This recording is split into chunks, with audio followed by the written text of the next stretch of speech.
Bon, Hachem Itbarach, justement, on m'a posé la question dès que je suis arrivé là, comment le Rav fait pour écrire des bouquins encore et encore, d'où il trouve le temps.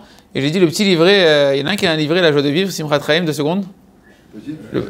Moi j'ai toujours un sur moi, juste avant. Voilà, celui-là. Le petit livret, Joie de vivre, par exemple celui-là, que de ce livret-là, la chanson Hachem Itbarach Tamid Ohev, elle est sortie. Ce livre, le Rav, il l'a écrit il y a 3 ans. Il l'a écrit il y a 3 ans, juste parce qu'il voyait qu'il y avait trop de gens qui venaient le voir avec des charadot, avec des peurs, des angoisses, et pas que des personnes âgées. À l'époque, c'était les personnes âgées qui étaient angoissées, mais des jeunes, des adolescents qui sont avec des angoisses. Le Rav, c'est pas normal.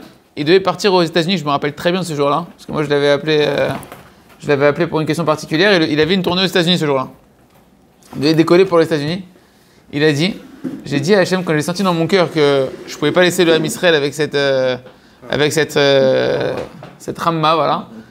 Il a dit, Hachem, il faut que tu me fasses descendre du Sechel, quelque chose pour le Ham Israël, pour les aider. Il a dit, je partirai pas, je ne monterai pas dans l'avion, tant que tu m'auras pas inspiré, quoi écrire pour le Ham Israël, pour les renforcer. Il a dit, en une journée, il s'est assis, tout est sorti. Et le Rav, un Shabbat que j'étais à la yeshiva, qu'on leur accompagnait après le shiur, et il a fait des grosses allusions en disant, Mamash, c'est Beruach HaKodesh qui est sorti le Sefer. C'est Birchal, pas du tout, je me pose, je réfléchis, et tout est sorti de manière... Et pourquoi je vous dis ça? Pourquoi ça m'intéresse cette question de Ruben? Parce que ça me tenait à cœur ce soir, vraiment... les quelques dernières années, Baruch Hashem, moi ça fait 15 ans que je suis proche du Rav Arush, mais pas proche physiquement. Avant la Lia, c'est quoi? Ça fait 7 ans à peu près la Lia, ça va faire 7 ans bientôt, donc ça veut dire pendant 8 ans. 8 ans, j'étais proche du Rav Arush que par les Sarim. D'ailleurs, c'est un grand renforcement pour chacun de savoir que c'est pas parce qu'on est loin physiquement qu'on peut pas être proche de Tzadikim.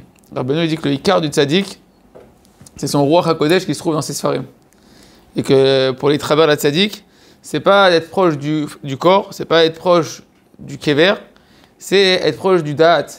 Être proche du da'at, c'est quoi? C'est être proche de la conscience d'Hachem que le tzaddik il a mis dans ses sfarim. Et là-bas, il dit Rabbeinu se trouve le roi à côté du tzaddik.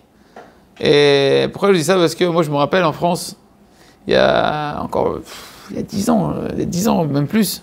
J'étais encore à Joinville, ça fait même 12 ans. Et j'avais déjà plusieurs sfarim du Rav dans la voiture. Un Citroën ZX l'a fatigué. C'est mon beau-père qui nous avait passé. Et j'avais reçu, moi je le trouve de recevoir plein de tzadikim chez moi, des talmidim du Rav, des tzadikim et tout. Vraiment très spécial. Et j'avais reçu, je ne savais même pas c'était qui, c'était le mashgiar de la yeshiva des Bachurim, de la yeshiva du Rav Arush, qui chante au Hallel, qui a une place très spéciale. Il m'a vu dans la voiture, il m'a dit mais qu'est-ce que tu fais avec tous ces livres-là? J'ai dit toute la journée je passe un livre, après un autre livre, quand je suis dans la rue, quand je suis dans le truc. Il m'a dit j'ai compris ce que le Rav il a dit, que mes vrais élèves ils sont pas à la yeshiva. Les vrais élèves sont pas à la yeshiva. Et donc pendant 8 ans, j'étais proche du Rav des Sfarim. Et pour moi, ce qui m'a rapproché de Rabbi Nachman, c'est le cadeau que j'ai eu avec Rabbi Nachman, c'est les Sfarim du Rav. Quand j'ai reçu les Sfarim du Rav, j'ai un de la paix, et à travers champs et forêts pour apprendre à faire de Bodhidout, donc sur Shalom Bayit et sur de Bodhidout, j'ai vu dedans, Hachem il m'a donné un cadeau de voir un da'at, c'est-à-dire une sagesse dans les conseils pratiques de la vie qui était pour moi divin. C'était pas humain. Alors celui qui met Ayen les Sfarim du Rav Arush, il verra que les conseils qui sortent là-bas, c'est pas possible. Chaque conseil, il remonte à la racine du problème, et à chaque fois que tu réfléchis un petit peu, tu dis mais ce qu'il dit c'est émettre les Hamito. C'est émettre les Hamito. Et comme ça, je suis montré après Rabbi Nachman. J'ai dit attends, si lui c'est l'élève de Rabbi Nachman, alors Rabbi Nachman ça doit être quelque chose d'extraordinaire. Et plus que ça, je vais vous dire un secret que j'ai pris conscience que bien longtemps après m'être rapproché du Rav Arush. Pour Rabbi Nachman, la chose la plus importante qu'il a demandé à ses élèves, c'est de faire 1 heure de Hitbodedut. C'est le tikkun le plus grand que Rabbeinu HaKadosh. Il nous a offert un tikkun Rabbeinu HaKadosh, une halacha, une réduction dans cette génération, qui a rien dans la Avodat Hashem, rien. Tu peux rester la journée entière au Beth Midrash, nuit, jour, matin, il n'y a rien qui se rapproche de ce que Rabbi Nachman il a obtenu dans le ciel pour un juif, n'importe quel est son niveau, n'importe quel est son, qui soit un homme, une femme, jeune, âgé, avancé en Torah, nul en Torah, qui sait lire en hébreu, pas lire en hébreu, que n'importe quel juif qui va avoir confiance en Rabbi Nachman, dans ce qu'il a promis Rabbi Nachman, et qui va venir tout simplement venir devant Hachem, faire 1 heure de rendez-vous avec Hachem, de vouloir se rapprocher d'Hachem, de vouloir parler avec Hachem, la promesse qu'il a fait Rabbi Nachman là-dessus, pas compliqué. Il n'y a rien sur terre qui rentre dans la balance qui peut... Qu'est-ce qu'il a promis Rabbi Nachman? Il a promis que celui qui fait ça, il va réparer sa neshama. Il va réparer sa neshama, pas que la sienne. Tous ses Gilgulim, toutes ses réincarnations, depuis Adam Arishon jusqu'à la suite de sa neshama, jusqu'à la venue du Mashiach, de lui, de sa femme, de ses enfants et de tous ceux qui dépendent de lui. Comme il a dit le Rav Arush pendant des années, cette promesse-là, elle est beaucoup plus grande que la promesse du Tikkun HaKlali. Quand Rabbi Nachman t'a promis sur le Tikkun HaKlali, de venir sur le tombeau de Rabbi Nachman, de venir faire Tikkun HaKlali sur le tombeau de Rabbi Nachman, qu'est-ce qu'il a dit là-bas, Rabbi Nachman? Il a dit si tu fais ça, que tu mets une pièce à la Zdaka, tu viens sur mon tombeau, tu dis Tikkun HaKlali, alors même s'il faut, je viendrai te chercher par les périodes de l'enfer, du fin fond des abîmes, je viendrai te chercher par les périodes. Et le Rav, il disait toujours au Chassid de Breslev, bon, ça, je ne savais pas au début, hein. Mais j'ai entendu après. Il disait au Chassid de Breslev qui venait à Ouman 3 à 4 fois par an, et des années. Il leur dit, tu fais des shahid doutes, 1 heure de doutes. Ah, j'essaye, 5 minutes, 10 minutes, un quart d'heure. Des fois j'ai 1 heure, des fois j'ai 20 minutes, des fois j'ai rien. Alors il dit, t'aimes le Rabbi? Ah, t'as Rabbi? T'aimes ton Rabbi? Tu vas ah, j'aime Rabbi Nachman, vas-y. Il dit là, pourquoi tu veux traîner ton Rabbi, aller voir la face de l'enfer? Parce que si tu fais pas 1 heure de hitbo des doutes, et que tu te répares pas, parce que le seul moyen de pouvoir te réparer, c'est de faire tous les jours 1 heure de hitbo des doutes, c'est le seul moyen qui te garantit que Rabbi Nachman, il a dit, si tu fais 1 heure de hitbo des doutes, moi je vais te conduire dans ton chemin personnel, tu vas faire ta mission à 100%, c'est-à-dire que Rabbeinu Akadosh, à travers ses élèves, à travers l'âge Gachad Hashem qui va passer, et les élèves de Rabbi Nachman, tu vas être dirigé à 100% sur ta mission. 100% de ta réparation. Mais si tu fais pas ça, si tu fais pas cette ordonnance-là essentielle de Rabbi Nachman, bon bah tu vas faire ce que tu peux et Rabbeinu va te réparer, ça, il va te réparer. Mais il va devoir chercher en enfer. Il a dit, si t'aimes le Rabbi, alors fais 1 heure de hitbo tous les jours. Parce que c'est marqué, au-delà de Rabbi Nachman, dans le Zohar HaKadosh, des dizaines d'endroits du Zohar HaKadosh, que celui qui fait tous les jours Cheshbon HaNefesh, que c'est une partie fondamentale de la hitbo des doutes, tous les jours 1 heure d'introspection, où tu revois là-bas tes 24 heures qui sont passées, et tu tiens les comptes avec Hachem, tes pensées, tes paroles, tes actions. Le Zohar HaKadosh, Rabbi Shimon Bar Yochai, dont Rabbi Nachman il est l'Amshacha, il a la continuité, il dit que Mishnah Bura, Ken. Ah bah là-bas, le Zohar, il dit Mishi Memari de Chouchbena, celui qui est Memari de Chouchbena, Lo Yirep Negeinom, il ne verra pas la face de l'enfer à 120 ans, qui c'est qui le juge? C'est aucun tribunal céleste qui peut le juger. Il est jugé directement par Akadosh Baruch Hu. Et le Zohar, il dit celui qui est jugé par Hachem, il sort Zakai. Il sort innocenté. Il sort quand c'est Hachem lui-même, c'est ton père qui t'aime, qui te juge. Nigmar, il dit ah, c'est bon, lui tous les jours il est venu, et il a essayé à son niveau à lui de s'améliorer vraiment sérieusement. Il m'a demandé de l'aide, etc. Le Zohar, ils disent Miyad Yachar les Gan Eden. Pourquoi je dis ça? Parce que comment c'est possible que les Chassidei Breslev, que ça fait 15 ans que je côtoie Pau, Vesham, etc., qui matent à chaque fois,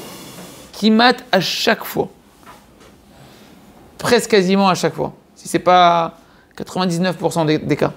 Si c'est pas un élève du Rav Shalom Arush, il fait pas 1 heure de hitbo tous les jours. 1 heure de hitbo tous les jours. Alors que c'est l'ordonnance. C'est le plus grand cadeau qu'Hachem a donné sur terre. Et maintenant tu vas prendre un Africain d'Afrique du Sud qui étudie les sphères du Rav Arush, qui est même pas juif, et il fait 1 heure de hitbo des doutes. Il y a un bug. Et je vais vous dire plus, c'est que moi, quand j'ai commencé à rapprocher des sphères du Rav Arush, je lui dis va traverser un forêt. Tu peux me passer il va traverser un forêt qui est juste là-bas, s'il te plaît? Je pouvais même pas lui parler. Je marchais dans la rue, il me disait je fais mon hitbo des doutes. Je marchais tout seul avec lui. J'étais pas à Breslev. Ah, ce livre-là. J'étais pas à Breslev. Je connaissais pas Rabbi Nachman. J'avais peur de Rabbi Nachman. Ça me faisait peur, moi, les Breslev.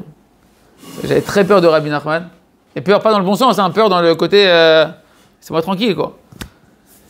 Et comme j'avais essayé pas mal de trucs dans la Torah que pour l'instant j'arrivais pas à me débarrasser de mon Yetzirah, j'arrivais pas à voir que j'avançais vraiment, etc. Merci Hachem. Du coup, quand ce livre il est arrivé avec la Skama du Rav Yosef, j'ai une hashgacha très spéciale et puis je l'ai pris. La vendeuse, elle m'a bien mis aussi. Elle était enflammée sur le livre et tout, je l'ai pris. Ben, je peux vous assurer, dès que j'ai commencé à prendre le livre tous les jours, allez, en un mois, après, je faisais tous les jours une heure d'Hitbodedut des doutes. Ça fait 15 ans que je fais tous les jours une heure de Hitbodedut des doutes. Je vous dis pas qu'en 15 ans, j'ai jamais raté une heure pleine de Hitbodedut des doutes. Mais ça se compte sur les doigts des deux mains, hein, ou un petit peu plus, mais pas plus. Pourquoi je vous dis ça? Parce que les gens, ils pensent que les Sfarim du Rav Arush, que les livres du Rav Arush, c'est des livres de pensée juive, chassidique, Breslev, qui sortent de sa tête. On peut pas. Il vaut mieux peut-être étudier les Sfarim de Rabbi Nachman directement, et les Sfarim du Rav Arush après, c'est à vos tailles. Je suis pas en train de faire de la publicité. Je suis en train de vous donner pour moi ce que Rabbi Nachman il a dit qu'il n'y a pas plus haut sur terre. Et c'est un constat de 15 ans. Je ne connais quasiment personne qui étudie les Sfarim de Rabbeinu, y compris Shtaprut HaNefesh, que moi j'ai étudié plusieurs fois, qui est un compilé de tous les écrits de Rabbi Nachman et de Rabbi Nathan, des extraits qui parlent dans tous les écrits de Rabbi Nachman et Rabbi Nathan de la Hitbodedut des doutes. Que notamment Saba Israël, c'est le livre qui l'a ramené chez Rabbi Nachman quand ça l'a éveillé à la Hitbodedut des doutes. Ok. Moi, je ne parle pas de Saba Israël, je parle de moi, vous, toi, moi, qui, quand il a pris Ishtaprut HaNefesh, qu'il a étudié 2 fois, 3 fois, il fait tous les jours une heure de Hitbodedut des doutes. J'en connais quasiment aucun. Par contre, ceux qui aujourd'hui, ils étudient Ishtaprut HaNefesh, d'accord, mais qui étudient tous les jours à travers champs et forêts, ils font tous une heure de Hitbodedut des doutes. Parce qu'il y a quelque chose qu'il faut comprendre. On est dans les Pirkei Avot. Ouais, on est à la veille de Matan Torah, Pirkei Avot. C'est quoi la première Mishnah des rameaux de nos pères, de nos ancêtres, qui nous ont transmis, qui sont l'héritage du Ham Israël, qui sont le seul verrou. On va arriver à Matan Torah, on est en préparation à Matan Torah, dans quelques jours c'est le temps de la Torah. Moshe Kibel Torah Misinaï. Msaroua le Yoshua. Yoshua les Skinim. Les Skinim l'Anshek Setak de là. Enviim, l'Anshek Setak de là. C'est quoi? Moshe a reçu la Torah au Har Sinaï, ça tout le monde est d'accord.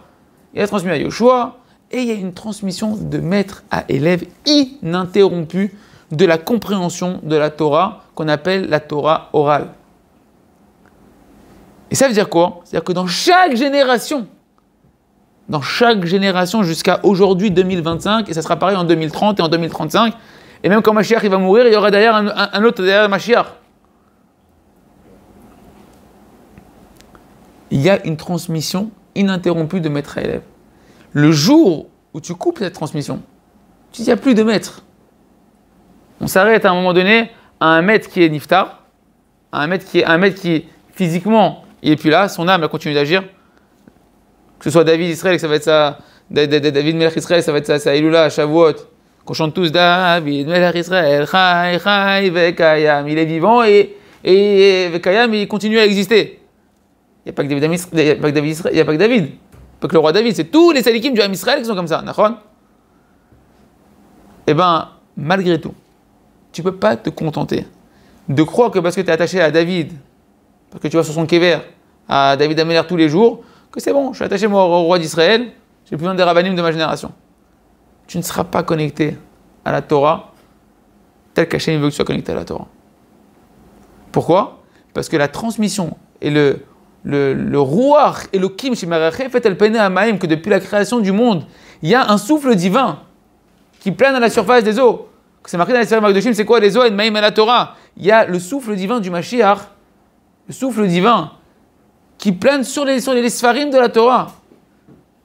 Il se transmet de maître en élève à travers les Sfarim qui vont laisser les uns après les autres. Rabbi Nachman, il a donné à la Torah les conseils dans son enseignement, qu'il a dit jusqu'à Mashiach, il n'y aura plus de nouveautés. C'est-à-dire que les grands conseils pour se réparer, pour s'attacher à Kadosh Baruch Hu, qui vont correspondre à la complexité des Neshamot qui vont venir, De moi jusqu'à Mashiach, il n'y aura pas de nouveauté. Mais maintenant, de croire qu'il n'y aura pas d'élèves qui vont transmettre cet héritage-là, d'élève en élève, comme il a dit Rabbi Nachman, on doit faire un qui va être nimshach les dorot, qui va durer pour les générations. Chez Talmidim, Ya'asu Talmidim, Talmidim, Ya'asu Talmidim. Des élèves, ils vont faire des élèves, des élèves, ils vont faire des élèves. Et donc, dans chaque génération, tu dois chercher. Si toi, tu es un petit peu attaché à Rabbi Nachman, tu dois demander à Kadosh Baruch Hu, rapproche-moi de l'élève de Rabbi Nachman de la génération. Qu'à travers lui, je vais recevoir le Ruach HaKodesh de Rabbi Nachman. C'est-à-dire quoi le Ruach HaKodesh? C'est-à-dire l'esprit divin qui passe par les Neshama de Rabbi Nachman et par les Sfarim et par les conseils de Rabbi Nachman, que moi quand je vais me connecter à cet élève-là, que moi quand je vais étudier les Sfarim de cet élève-là, je vais recevoir ma mâche, le Ruach de Rabbeinu HaKadosh. C'est une Metsiout aujourd'hui. Aujourd'hui, ce que je vous ai dit au début, c'est ce qu'on appelle une Metsiout. On peut parler, on peut faire des débats, etc. Mais quand il y a une réalité établie, il n'y a pas de débat. Alors, tu peux parler jusqu'à demain, c'est joli, mais il y a le concret. Et si on étudie les écritures les livres de Rav Shik et tout? C'est très bien. Mais moi, j'ai parlé avec les élèves de Rav Shik. Moi, j'ai étudié aussi les femmes de Rav Shik. Petit contrassim et tout, je les étudie très souvent. Souvent, je les trouve au migvé, tac, je le prends, je le finis. Mais même les élèves de Rav Shik, que j'ai rencontrés à Oman plusieurs fois, j'ai parlé avec eux, ils vont te dire, nous, on a l'habitude de. Il y en a qui font une heure d'Ibodut, mais on fait une demi-heure, tu vois, ce qu'il est. Moi, le Rav, il m'a dit de faire un quart d'heure à moi. C'est ça. Moi, Il a fait. Ça, c'est juste pour vous dire d'abord par rapport aux Sfarim. Moi, c'est une Metsiout. C'est une Metsiout, je n'étais pas Breslev. Je vous dis, la première histoire où j'ai commencé à tilter un tout petit peu, c'était au tout début, hein, mais qu'après, ça s'est vraiment c'est devenu grossier. Je vais pour aller à Ouman, quelques mois après que j'ai commencé à faire une heure de Bodédout, avoir reçu les Sfarim, je ne suis pas Breslev. Je me dis pas Breslev. Je voulais même pas aller à Ouman. Si Hachem n'a pas organisé une providence très spéciale 2 semaines avant, ça me disait pas du tout l'Ukraine. On va arrêter. Jamais j'aurais pensé que j'allais mettre les pieds en Ukraine. J'avais l'impression que c'était l'Antarctique dans ma tête. C'est lui qui m'a emmené. Et Bekitzo, j'ai au téléphone un ami qui ça fait 8 ans, il va à Oman, c'est un ami à mon père, en plus je voulais faire venir mon père. Et dans la conversation, on parle de l'Aïd Bodédout, je sais pas comment on en arrive à l'Aïd Bodédout. Et il comprend que je fais une heure d'Aïd Bodédout tous les jours. Il me dit, quoi, tu fais une heure d'Aïd Bodédout tous les jours, toi? Je dis, je sais pas, toi tu vas 4 fois par an à Oman. Mais vraiment, Beti Mimout, je suis pas en train de le charrier, je suis très nia, quoi. Je dis comme toi, quoi. Ouais, t'es sûr qu'il fait la même chose. Mais moi, je suis sûr que tous les Breslev font au moins minimum tous les jours une heure de Bodédout. C'est le tarif, genre, comme un juif, il met ses tev. Rabbi Nachman, il a dit entre moi et ma chère, il n'y a pas de différence. La différence, c'est que moi, quand je parle, on m'écoute pas, il y a de la marloquette. Ouais, ça de Rabbi Nachman, j'aime bien, mais ça, je suis pas trop d'accord. L'heure du Bodédout, il a exagéré, faut pas. Ouais. Mais quand ma chère arrive à parler, et qui va dire, il a dit Rabbi Nachman, que de la même manière qu'on doit mettre les tev, et Rabbeinu l'a dit, il a fait une prophétie que quand il y aura Mashiach, de la même manière que c'est impensable pour un juif qui a un tout petit peu d'émouna, qui a un tout petit peu choser bitchouva, qui commence à se rapprocher, ça devient impensable de passer une journée sans mettre les tev. C'est le truc que même si la j'ai rien fait aujourd'hui, c'est la shkia qui va arriver, là, le soleil va se coucher, tu vas dire, je mets les tev vite. Ouais, tu peux pas passer une journée sans mettre les tev. Tant que tu es croyant, que tu es dans le move, je sais pas. Mais Rabbi Nachman a dit, c'est quand il y aura Mashiach, ça sera pareil. Il n'y aura pas un homme et pas une femme qui pourra s'imaginer passer une journée sans faire une heure de Hid Bodédout. Rabbeinu, il a dévoilé dans le conte du maître de la prière, il a dévoilé un grand secret qui est habillé à travers un conte, des secrets qui nous dépassent complètement, mais au moins une image qui est claire dans ce conte-là, c'est que celui qu'Hachem il va envoyer, parce que là-bas c'est le roi qui envoie ses sujets, pour réparer le monde, et pour réparer chacun des bêtises dans lesquelles il est tombé, chacun des imperfections dans lesquelles il est tombé, des mauvais traits de caractère dans lesquels il est tombé, toutes les addictions dans lesquelles il est. Tu crois qu'il va faire quoi, Mashiach? Tu crois qu'il va venir, il va faire Mashiach, et tout le monde va se réparer? Hocus pocus, pas du tout. On va juste devoir faire des conseils qui vont nous donner le Mashiach, qui vont être essentiellement les conseils de Rabbi Nachman. Sauf qu'on n'aura plus de mérite. Parce qu'il va dire, tu dois le faire. Et il va dire à tout le monde, tu veux te réparer, faire une heure de Hid Bodédout.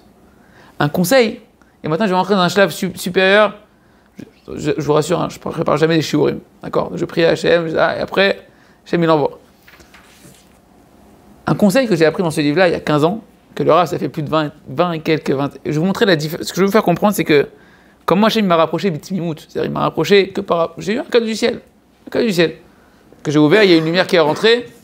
Mais t'as fait, mais tu étais à la recherche avant, quand même. Ouais, moi j'ai toujours eu un cadeau, c'est un cadeau aussi, c'est pas une éloge, j'ai toujours eu un cadeau de la recherche du Hémet.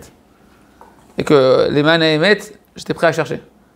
Jusqu'à aujourd'hui, j'ai dit si je trouve des Sfarim qui m'enseignent plus la Emouna que les Sfarim du Rav Arush et qui remontent plus à la racine des problèmes que les Sfarim du Rav Arush, je change de Rav, j'ai pas de problème. Parce que Rabbeinu, il a dit que le Ikar, tu dois chercher Rabbi Nachman dans son testament, il a dit. La dernière Torah de Rabbi Nachman, la dernière enseignement, c'est-à-dire, t'imagines, t'as le Rebbe qui va partir, il sait qu'il va partir, comptez même pas faire un Dvar Torah, il remplit des seaux de sang, tellement il crache du sang.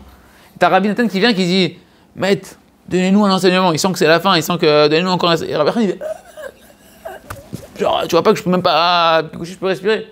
Et Rabbi Nathan, il a dit, on a vu déjà beaucoup de miracles. Hachem, il fera encore des miracles.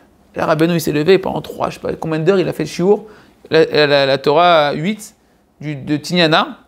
Et là-bas, Loulé, Rabbi Umori, Rav Shalom, Benyam Nachielo, Refoua Shlema, Refoua Shlema, Refoua Shlema, Refoua Shlema. Il a des pieds comme ça, il ne peut pas marcher.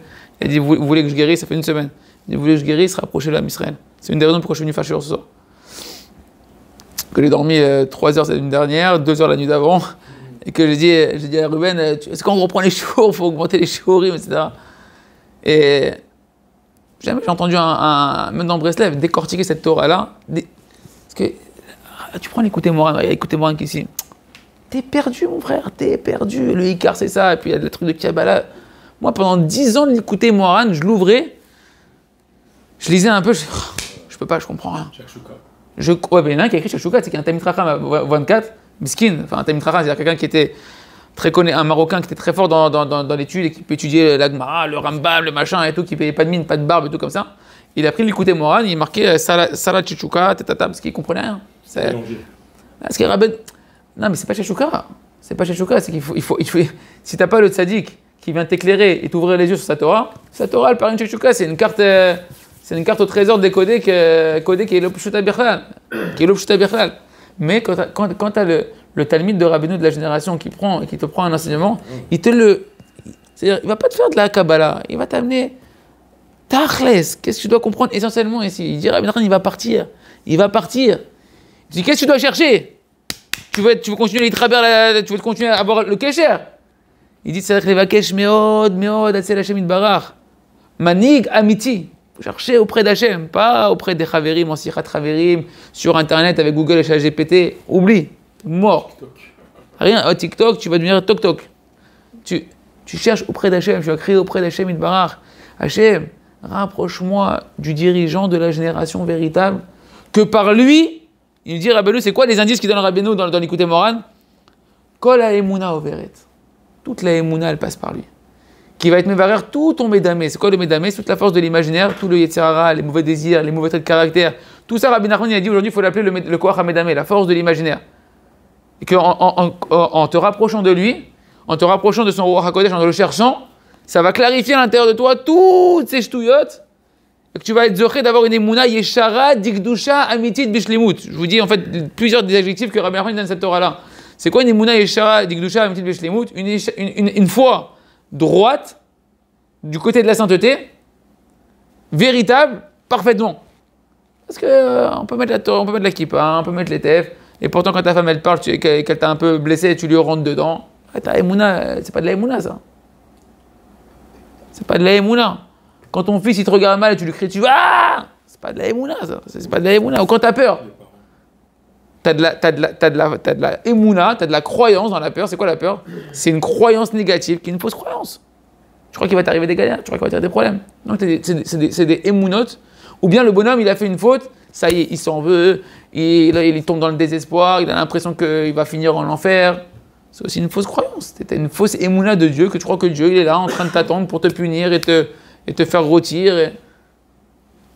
La émouna pshuta, c'est qu'Hachem, c'est ce qui nous enseigne le Rav, c'est qu'Hachem il t'aime, c'est un père qui t'aime, qui te veut que du bien, qui voit que le bien à l'intérieur de toi, qui est fier de toi, qui se désespère jamais de toi, qui est toujours là prêt à t'aider, juste que tu lui parles. Qui est sourd. Il y a un manig, qui dit Rabbi Nachman, dans chaque génération. Un manig, que quand tu le cherches, alors ta émouna, elle se répare. Ta émouna, elle se répare. Et ces choses-là, aujourd'hui, si vous me trouvez, moi, un tzaddik dans la génération qui clarifie la Emouna dans tout celui qui se rapproche de lui, comme les Sfarim du Rav Arush, moi je change de... Je coupe les PO, je sais pas s'il faut mettre... Ça peut être complémentaire, pourquoi? Non, il n'y a pas complémentaire. Quand Rabbeinu il part chercher un manik, il cherchait un manik. Mais comment il le dit, Rabbeinu? Rak bitfila. Ça veut dire levakesh ma'Hashem meod mod Hashem yitbarach. Et ça, hein, je vous parlais de purifier le koach hamedamé. Koach hamedamé, c'est toute la force de l'imaginaire qui font que tu crois que les glaces interdites elles sont bonnes, que les côtes de bœuf les côtes de porc elles sont bonnes. Chacun il peut mettre là-dedans dans sa tête tous les vices qu'il a, qu'il n'arrive pas à sortir de là-bas. Rabbeinu, il est venu pour nous réparer. Il est venu donner des conseils pour nous réparer. Dans l'écouter Moharan, par exemple, il y a une Torah qui est la Torah 52. Torah 52, là-bas, Rabbi Nachman dit comment, contrairement à la marloquette qu'il y a dans tous les Sfarim Magdoshim, il y a une marloquette que, est-ce qu'on peut déraciner des mauvais traits de caractère, des mauvais désirs, ou juste on peut les neutraliser, les temporiser, on va dire, les contrôler. Rabbeinu, il dit, non seulement tu peux, mais tu dois, un après l'autre, déraciner chaque mauvais trait de caractère, chaque mauvais désir. Jusqu'à ce qu'il ne reste plus rien à part ton ego, et même ça, tu dois l'enlever. Et t'inclure en Kadosh Baruch Hu. Comment on fait, dit Rabbi Nachman? Tu prends un mauvais trait de caractère, tu prends un mauvais désir, et tu vas la nuit, dans un endroit isolé, où il n'y a personne qui va dans la journée, en dehors de la ville, à Khatzot, dans des heures où tout le monde dort. Déjà, rien que ça, t'es où? Déjà, t'as compris? Déjà, rien que de trouver l'endroit, déjà, il te faut une journée pour trouver l'endroit où il n'y a personne. Et quand tu vas être là-bas, il faut qu'à une heure où tout le monde dort, et là-bas, tu vas prier des heures que sur un truc. Hachem, aide-moi à plus me mettre en colère, enlève-moi la colère, donne-moi la force de nos colères. Quand je me mets en colère, c'est de la Avodah Zara. Aide-moi à fois qu'il y a rien mis toi, c'est pas lui qui m'a fait du mal, c'est toi. Ouais, des heures, tous les jours. Très dur. Très très dur. Hein. Le Rav Arush, dans ce livre-là, il t'enseigne. Truc, ça fait plus de 20 ans qu'il enseigne le Rav. Que dans une génération, Hachem, il lui a éclairé. Que on peut pas, cette Torah elle est très dure, mais cette Torah elle a un secret extraordinaire. Il y a ce qu'on appelle la Avodat Haratzon. Il a écrit un livre entier. Tu peux me passer le livre Ochadash là-bas, s'il te plaît? Le rose, là, en hébreu. Il a écrit un livre entier qui s'appelle Avodat Haratzon. Ochadash, le travail de la volonté. Il t'apprend là-bas le Rav. Ce que Rabbi Nachman, en réalité, dans cette Torah-là, il appelle pas ça Avodat Haratzon, Rabbi Nachman. Mais qu'est-ce qu'il t'a dit là-bas? Tu prends un sujet, tu cries dessus toute la journée. En fait, t'es en train de faire quoi? T'es en train de travailler ta volonté sur un sujet. Le Rav, il a dit, comment j'ai vu que j'ai commencé à être préoccupé par aller faire des cours à droite, à gauche, recevoir les gens à la fin des cours, écouter les problèmes de chacun pour les guides, etc. J'avais plus autant d'heures qu'avant pour prier. Donc je demandais à Hachem comment je vais continuer à annuler des mauvaises choses à l'intérieur de moi, etc. Et il a senti il a reçu qu'une demi-heure par jour sur un sujet. Si tu allonges tes prières comme ça pendant une longue période, tu vas déraciner ton problème. Tu vas le déraciner. Pourquoi je parle de ça? Mon copain, Rav David Assouli, celui qui fait aussi des shiurim, qui accompagne le Rav, et qui commence maintenant aussi à traduire le Rav quand on va en tournée, ou bien dans les émissions questions-réponses avec le Rav. Une fois, il n'y avait ni Rav Liberato, il n'y avait ni Michael Liberato pour traduire, ni moi pour traduire. Et c'est lui qui était Zoché, Minachamem de traduire. Le Rav Arush, vous voyez quelqu'un qui a une tmimout, qui a un sourire comme ça, il y a Shemitem, et ça, t'as l'impression que... bon, c'est... Et des fois, il fait des petites allusions. Et ce soir-là, en plus, je vois comme ça, mais il a glissé genre... comme ça, il a dit, vous savez, le Khalban, sans comparer avec son truc à lui. Il a dit le Khalban, vous avez entendu parler du Khalban? Zecher Tzaddik Kadosh Livracha. Bon, il est décédé il y a quelques années, je sais pas, 4 ans, 5 ans. Et c'était un tzaddik nistar, c'est-à-dire tu vois les photos, tu peux pas croire.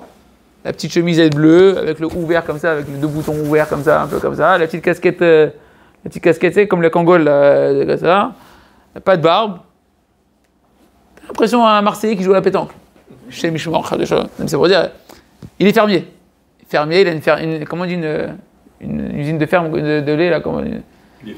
Ouais, une laiterie, ouais, il a une laiterie, machin et tout. Bon, on se dit, monsieur Lambda. Roi Kodesh les Gamré, Eliot Neshama, Voile Wanavi. Laisse tomber, les trucs. Et tous les tzadikim, ils allaient prendre des conseils chez lui. C'était connu. C'est connu. Vous voyez les sfarim qui ont été écrits sur lui, des histoires, etc. Tu as compris que c'est des histoires que tu crois que ça n'existe plus dans la génération. Comme le Baal Shem Tov. Et il dit, le Rav Arush, le Khalban, il a dit que Eliyahu Hanavi lui a dévoilé que celui qui veut déraciner un mauvais caractère, qu'il allonge, ou un mauvais désir, qu'il allonge ses prières. Il parle pas de Rabbi Nachman, rien du tout. Il dit, voilà, Eliyahu Hanavi, il m'a dévoilé que celui qui veut déraciner un mauvais caractère, un mauvais désir, qu'il prenne un de ces sujets-là, et pendant une demi-heure, il prie là-dessus. Et en continuant à faire ça, au final, il finira à le déraciner complètement. Moi, quand j'ai étudié Rav Arush, j'ai entendu que parce que le Khalban, nanana, moi je l'ai fait parce que je dis, bon, il le dit, on va essayer, truc, ça paraît sensé, etc. Et tu te rends compte qu'il est en train de te dire que c'est Eliyahu Hanavi au Khalban qui lui a dévoilé ça. C'est-à-dire que le Rav, quand il écrit des choses, vous ne pouvez pas savoir ce que moi, j'ai vu, des années après, de ce que le Rav, il cache de son roi HaKodesh.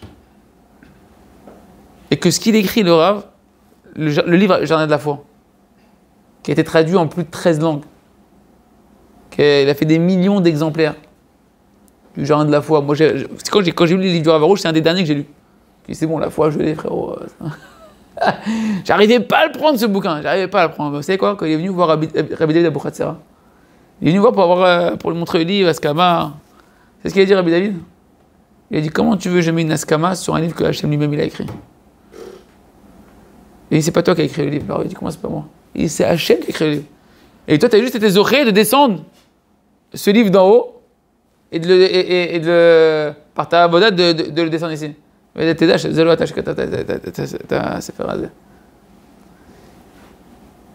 pour ça que le Rav, il a une aslacha, on voit que, mamash, dans le monde entier, Baruch Hashem, nous on est partis en France. Et je vous parle pas des miracles, etc. Ça, c'est commun à tout le monde, à tous les tzadikim, je veux dire. Mais quand j'étais en France, moi, des choses simples, je vais vous dire, des choses qui m'ont choqué. C'est ce qui m'a choqué à Ouman la première année que j'étais à Ouman. La première année que j'étais à Ouman, il y a un truc qui m'a choqué. Je dis, comment tout le monde, ils arrivent des tronches de cake avec leur stress, leur rama, leur déprime, leur machin, ils connaissent même pas Rabbi Nachman comme moi. Et d'un coup, il n'y a aucun Dvar Torah, il n'y a aucun cours, il n'y a aucun barbu qui va te faire maintenant des démonstrations, des machins.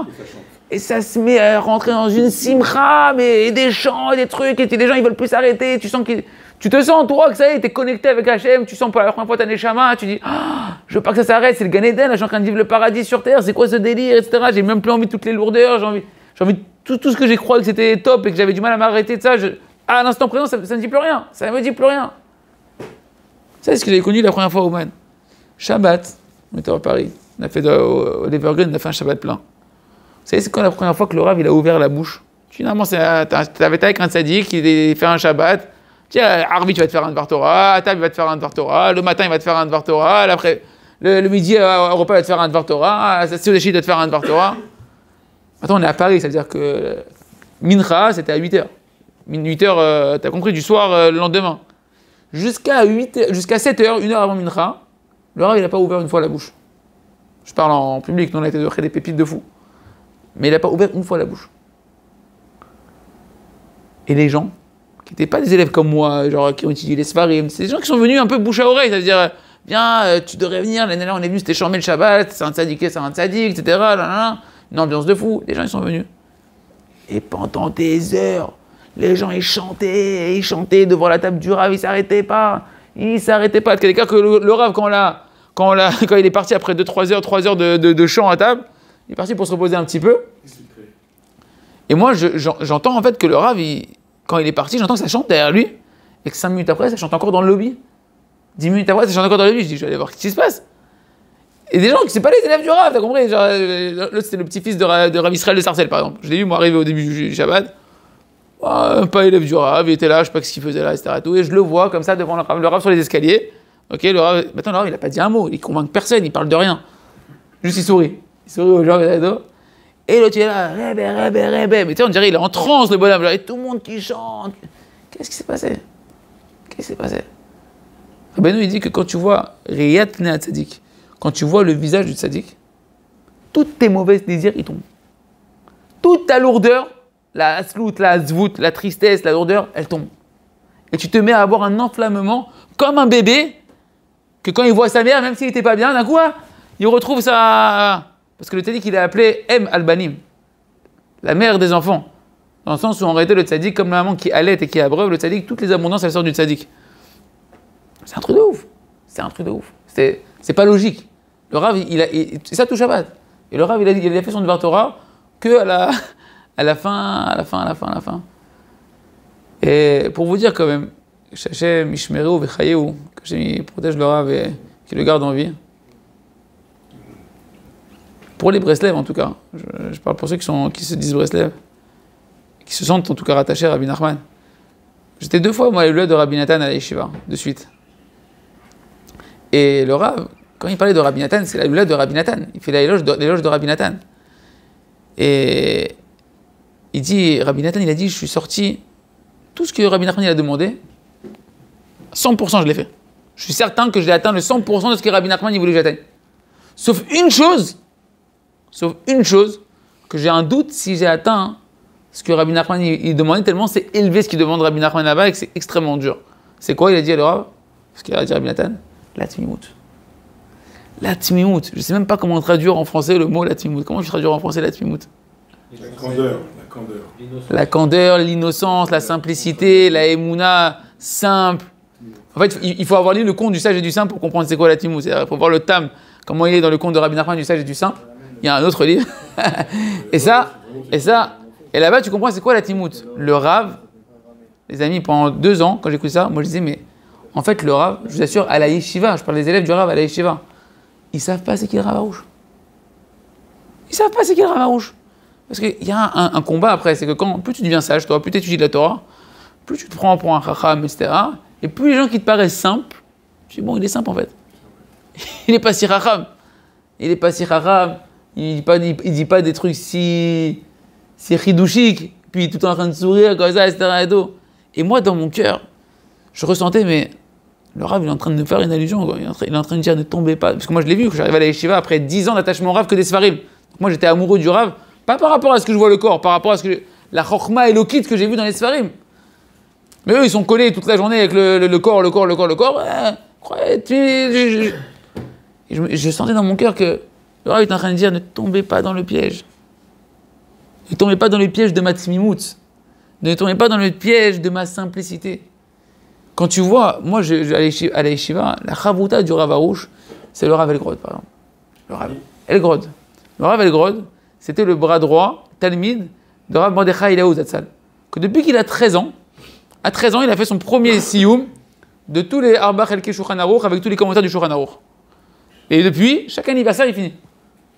Après, il rajoute le chat, il rajoute plein de trucs, tu vois, mais son dada, c'est le Shulchan Aruch avec tous les commentaires, avec tous les mefarshim, etc. et tout. Un ordinateur de Torah. Quand il vous fait un cours d'Halakha, il est Rosh Kolel, Rosh Kolel Dayanout, il a un Beddin, il a Beddin. Et quand il fait un cours de Halakha, pas compliqué, il fait comme ça, il te cite je sais pas combien de références, mais pas approximatives. Ça veut dire avec le chapitre, le siman, le saïf, le machin, et la page, et le truc. Un ordinateur. Lui, il a dit. Moi, j'ai entendu de mes oreilles. Il a dit avant Gana Emouna, du Rav Arouche, j'avais des midotes, des traits de caractère dégoûtants. Je ne peux pas vous dire ce qu'il a dit, je n'ai pas envie de vous dire ce qu'il a dit en huis clos. C'est tout, l'orgueil. Hein? Ouais. Il a dit, et j'avais 0 Emouna. Et croyez en Dieu, mais vive Dieu. Vive la Hashgacha d'Hachem, avec les êtres humains, avec ta femme, avec ton beau-père, avec ta belle-mère, avec tes... Walou. Parce que celui qui a de la Emouna Shlema, il a 0 mauvais trait de caractère. Celui qui travaille sa Emouna, tous ses traits de caractère, il serait pas. Parce que tous les défauts que tu as, c'est un manque de Emouna. Tous les défauts que tu as, c'est un manque de Emouna. Et quand tu le vois que lui, il te dit, j'ai plus peur du Rav Shalom Arouche que du Rav Mordechai Eliaou. Et une fois, j'étais dans les escaliers de la yeshiva, il a dit, sachez que, maintenant, lui, quand le Rav, il lui a dit, il faut que tu l'enseignes dans ma yeshiva. Il a dit, Rav, j'enseigne vous dans la yeshiva que si je fais chavruta avec vous tous les jours. Il a gagné. Le Rav, il a accepté. Il a accepté. Il a dit d'ailleurs, on lui a dit, ça ressemble à quoi d'étudier avec le Rav Arouche? Il a dit, c'est comme Rabbi Zouché. Il dit, c'est quoi Rabbi Zouché? Il a dit, peu importe ce que tu étudies avec lui, que ce soit de la halakha, que ce soit de la Gemara, que ce soit de la Kabbalah, que ce soit de la Chassidoute, il sort toujours un pshat de Emouna. Je ne sais pas comment il arrive, à chaque fois, il finit à arriver à sortir d'ici de la Emouna. Et bien, Kitsour, il nous a dit comme ça, il a dit à la yeshiva, tout ce que le Rav vous fait des cours très simplés comme ça, où il ne met pas de référence, et sachez qu'il vous fait un spectacle à vous tous. Il a dit, moi j'ai été Bochen le Rav, lui c'est un géant en Torah, donc il ne peut pas avoir un Rav qui n'est pas un géant en Torah. Il a dit, j'ai été Bochen le Rav dans tous les Chelkim de la Torah. J'ai testé le Rav dans toutes les parties de la Torah. Il est baki dans toute la Torah. Bien sûr. Et vous, il vous fait tous un coup de tménik que Keilou, genre il est kacha kacha. Qui c'est qui enseigne à la Yeshiva le premier cours de Gemara depuis 25 ans chez Rav Arush, à la Yeshiva Rosh Chesed? Je ne sais pas si vous connaissez Rav Yehoshua Cohen. C'est ce qui est Rav Yehoshua Cohen? Ceux qui entendent son nom, qui sont dans le Talmud, qui sont des érudits en Torah ici, tous ils se mettent comme ça quand je dis Rav Yehoshua Cohen. C'est un des seuls de la génération que tout le chasse. Ah, tu vois, toutes les Gemarotes là, toutes les Gemarotes là. Il connaît tout par cœur. Rashi, Tosfot, Beyoun, pas genre il connaît par cœur le côté récitation. C'est-à-dire, il te fait un cours de Gemara approfondi en te disant à chaque fois, chaque mot où est-ce qu'il se trouve dans Rashi, dans Tosfot, et il revient où? Encore dans la Torah, à cet endroit-là, ça fait 25 ans qu'il enseigne où? À Rosh Chesed. Le premier choix de Gemara, c'est pas parce qu'il touche un beau salaire, hein. C'est pas parce qu'il est bien payé là-bas. Lui-même, à l'époque, il avait étudié Sfarim du Rav. Il est venu voir le Rav et il dit, sachez que j'ai étudié 2 fois vos Sfarim. Le Rav il a dit, mais pourquoi vous étudiez mes Sfarim? Vous n'avez pas envie d'étudier mes Sfarim? Qu'est-ce qu'il a répondu? C'est un géant en Torah. Il nous a dit qu'il étudiait 18 heures par jour quand il était Bachour, sans interruption. 18 heures, Beshmirat Ainaim, qui connaissait que la personne qui était assise à droite de lui et à gauche de lui. Tellement il était focus dans son imoud. C'est un élève, c'est un descendant de Rabbi Chaim Volojin, élève du Gaon de Vilna. Donc vous imaginez un peu le niveau de quoi on parle, quoi. Il a dit, moi j'ai étudié 2 fois vos Sfarim. Et tous les Raché Yeshivot, Raché Kolelim et les Admourim, ils doivent étudier vos Sfarim. Rav Yeshayahu Pinto. Pour ceux qui sont, Hashem, saints d'esprit, qui reconnaissent que c'est un tzaddik, descendant de tzaddikim. Lui, là, il a dit. Moi, mon copain Ilan Fedida, Zichrono Livracha, que j'ai eu le mérite de rapprocher de Rav Arush, qu'il avait fini le chaz, que c'était un Baal Chesed, Atsoum, tout caché, personne ne savait. Il finançait un kollel entier sur le Kever du Rachaim Akadosh. Il a rouvert le Kever du Rachaim Akadosh, pas le Kever, la synagogue du Rachaim Akadosh. Il a réussi à la faire ouvrir. Il a mis la base d'Avrichim, c'est lui qui finançait je sais pas combien de dizaines d'Avrichim tout seul. Des trucs de malade mental et personne ne savait que c'était lui, etc. Et il était très proche des Rav Yeshayahu Pinto, Rav Yudayov, de la famille Abou Khatsera, etc. Il traduisait Rav Yeshayahu Pinto à Paris. Il le prenait en voiture, il le traduisait. Quand il a commencé avec moi à se rapprocher du Rav Arush, ça lui faisait peur Breslev parce que c'est quelqu'un qui avait quand même beaucoup de Torah et le côté un peu folklorique, ça l'attirait pas. Et avec les Sfarim du Rav, il a dit j'ai trouvé ce que j'ai cherché toute ma vie. Comment atteindre la Emouna et la Hanava, je l'ai trouvé dans les Sfarim du Rav et donc il kiffait, continue à avancer. Il est parti voir Rav Yeshayahu Pinto. À une occasion, il s'est retrouvé seul avec lui. Il a dit Rav, est-ce que je continue de me rapprocher de Breslev avec les Sfarim du Rav Arush? C'était à 5 ans, je pense, 5-6 ans. Ou est-ce que j'arrête? Ça me fait peur. Qu'est-ce qu'il a dit Rav Yeshayahu Pinto? Je ne sais pas si vous avez entendu Rav David Pinto, les enfants de Rav David Pinto, Rav Yeshayahu Pinto. Ils parlent tous de quoi? Torah et Mouna. C'est leur dada, c'est Torah, mais surtout beaucoup Emouna. Il lui a dit, sache que ce que je peux te dire, c'est que les clés de la Emouna dans cette génération, elles ont été données dans les mains du Rav Shalom Arush. Maintenant, Rav Yeshayahu Pinto, il ne te dit pas ça avec sa tête. C'est les qui ont des hasagot. Rav Yudayov. Ce soir, c'est un cours éloge du Rav Arush, et je ne vous parle pas du Roi HaKodesh, et je ne vous parle pas des miracles. Je parle juste conscience de qu'est-ce qu'il y a dans les Sfarim, que chacun puisse rentrer dans les Sfarim. Tout est dans les Sfarim. Tout le lien des tzadikim et de la Géoula que chacun il peut avoir individuellement, c'est dans les Sfarim. Dans les Sfarim qu'il faut aller chercher, en particulier dans les Sfarim de Emouna. Rav Yudayov, le petit-fils de Baba Saleh, c'est le fils de la fille de Baba Saleh, et son père, j'ai oublié comment il s'appelle, son prénom, c'est aussi Rav Yudayov, c'était un des 36 Salikin Istarim de l'époque d'Eretz Israël. Que Rav Arush, à un moment donné, il avait une de ses yeshivas qui était en face de ses yeshivas. Donc c'était le gendre de Baba Saleh, il avait étudié en Chavruta avec Baba Saleh, c'est un tzadik nistar, c'est un tzadik qui a Ruach HaKodesh. C'est le fils du Délat de Baba Saleh, c'est une lignée Kdosha, et même de son père aussi, c'est une lignée machin. À Kedekar, comme une fois j'étais à table avec lui, dans une circonstance là où j'habitais, un voisin qui était proche de lui, il l'a invité, il nous faisait boire du vin comme ils font tous la Bouchatzera, etc. et tout, on buvait. Et il a dit, moi, mon père, il m'a emmené une fois boire, il m'a emmené dans un endroit, il m'a fait boire Miyam HaChochma. Je ne sais même pas ce que ça veut dire, la mer de la sagesse. C'est la blague de Tibériade. C'est le Yam HaChochma? En tout cas, c'est un Gaon. C'est un Gaon, il a Ruach Kodesh. Moi, il m'a parlé des fois, il m'a lancé plein de trucs sur moi que ne faut pas savoir, comme ça et tout. Il a dit à un copain à moi, copain à moi, qui est un avreur du collège du Rav Arouche, qui s'est rapproché aussi de lui. Et il sache que le jardin de la sagesse, là-bas, le commentaire sur le compte de Rabbi Nachman du sage et du saint, je l'ai étudié plus de 30 fois. J'ai pas réussi une fois. Hein? J'ai pas réussi une fois. Parce qu'il faut de la tmimout. Pour faire une heure de Hitbo des doutes, les amis, pour faire une heure de Hitbo des doutes, il faut de la tmimout. Pour arriver à dire, ok, j'ai envie d'étudier la Gemara, j'ai envie d'écouter Moharan, j'ai envie de faire un truc, mais j'ai aussi envie de faire une heure de Hitbo des doutes. Il faut avoir de la tmimout que Rabbi Nachman, il a dit, il n'y a rien qui va te réparer comme une heure de Hitbo des doutes. Pour étudier ce Sfarim du Rav Arouche, il faut de la tmimout. Parce que le Rav, il les a écrits d'une manière tellement simple, que des fois, je dis, bon, c'est un peu simple, j'ai besoin, moi, de... Un des louanges, c'est pas ça. Un des louanges, il est costaud. Il faut 3-4 fois pour le comprendre. Et là, je vais raconter une dernière anecdote. Je devais amener 2 couples voir le Rav, parce qu'il y avait des gros problèmes de shlom bayit. Et par les femmes, je savais que c'était très grave. Les 2, ils fument du shit, beaucoup d'alcool. Il faut vraiment mettre sa vie en l'opchutim, mais on m'a obligé du ciel à aller vraiment à m'occuper d'eux. Dont un, quand j'étais en France, j'ai rencontré son beau-frère, mais t'as une mission, si t'es obligé de le prendre, t'es obligé de l'amener chez le Rav. Bon, ça m'a tellement martelé, que je me suis dit, bon, faut que je m'en occupe. Et j'ai commencé à leur dire, ouais, le Rav, il veut te voir. Je l'ai fait un peu à l'envers, etc. et tout. Et il y en a un, quand je lui ai parlé au Rav, vraiment à l'aéroport, il m'a dit, tu lui dis de venir me voir. Je lui ai dit, je vais faire pareil pour lui. Je veux dire, le Rav, quand ta femme, on a demandé une bracha, il a dit, ah, j'ai vu toute la famille, toi, je t'ai pas vu, je veux te voir. Et maintenant, hein, ce que je vous ai pas raconté, je vais pas trop vous raconter, je vais raconter peut-être un ou deux comme ça, c'est que le Rav, il a un vrai roi HaKodesh. Un vrai roi HaKodesh. Et ça, il le cache complètement. Complètement.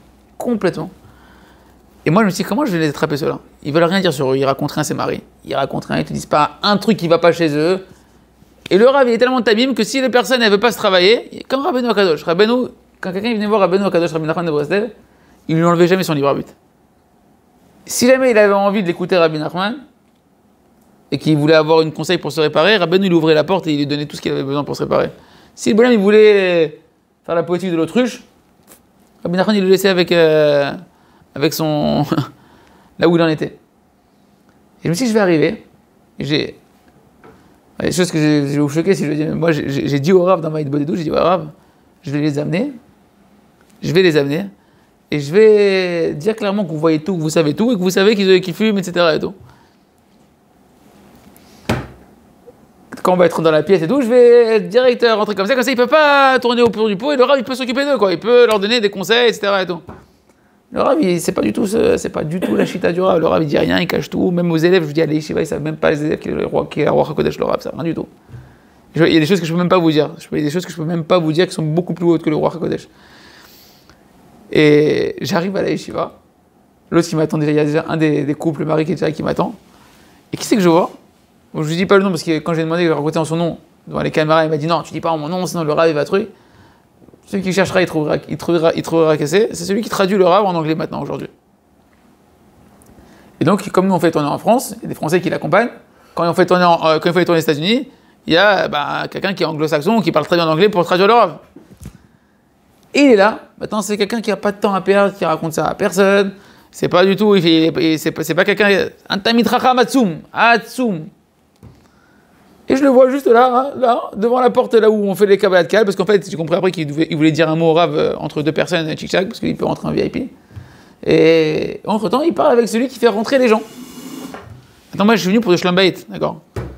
Et il raconte quoi? Quelques histoires de roi HaKodesh qu'en Israël, le Rav, il cache complètement, et quand on Chutz La'aretz, quand il traduit le Rav, en dehors d'Israël, il assiste. Et il dit, il y en a un, il est venu. Un Litaï, il est venu.